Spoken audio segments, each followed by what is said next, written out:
I have to say I'm very honored to be here. I did not have a bat mitzvah, and so this is my first time at the Bima at 77, so I am nervous.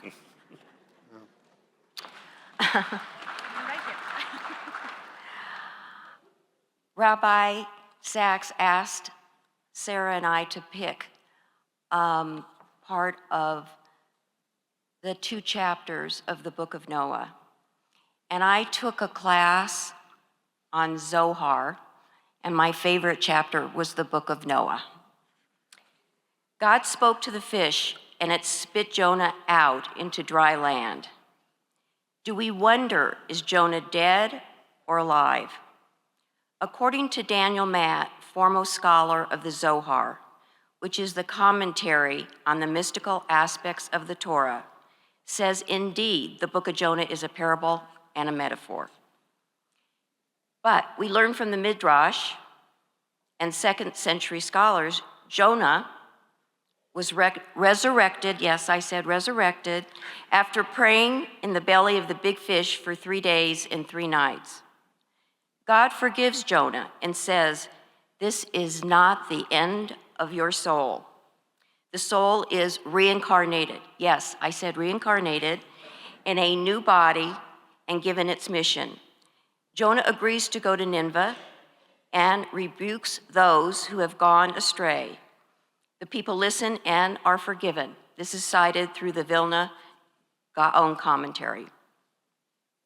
The Midrash also says, when Blessed Holy One created the world in the beginning on the 5th day, when he creates the sea creatures, the Holy One commanded and said that one fish was destined to swallow Jonah and keep him in her belly for 3 days and 3 nights before casting him out. Zohar states that the belly of the fish is a grave. As Jonah repents and prays to God after 3 days and nights, the body ascends while the body decomposes in the dust. Does Jonah resurrect and come back as Yonah?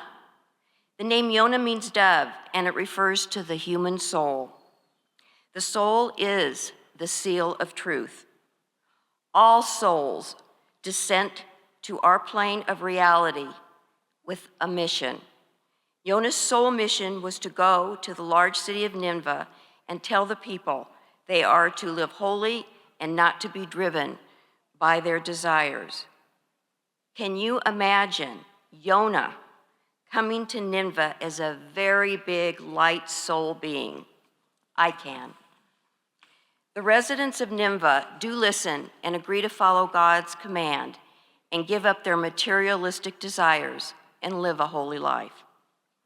According to the Zohar, the narrative represents a quest for clarity, with Jonah symbolizing the soul.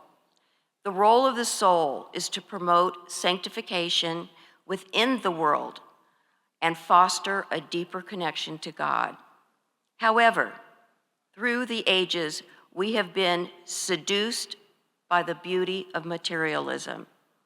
Are we Jonah? Are we Jonah? Are we both?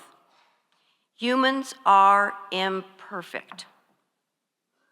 Jonah and Jonah's story encourages us to pursue a greater spiritual purpose. Clarity on our individual purpose, as we are all unique, we all have gifts to give to our world. Jonah is defined as a dove, represents peace and the human soul.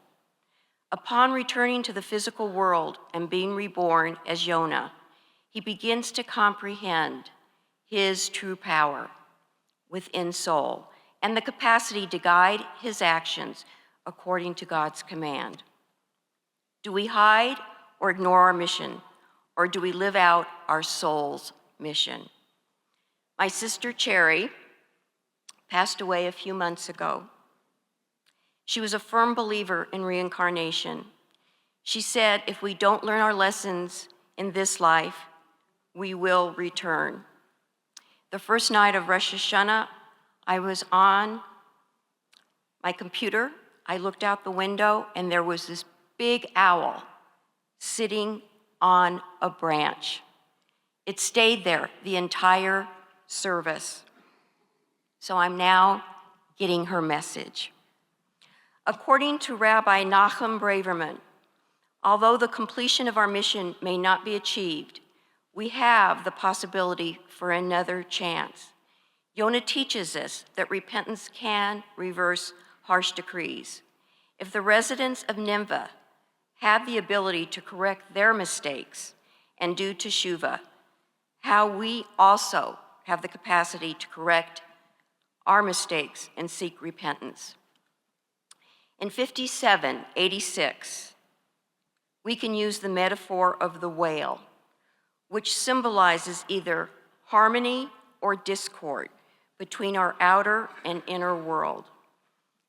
This morning, Rabbi Hyatt quoted a line from my favorite poet, artist, Leonard Cohen, who said,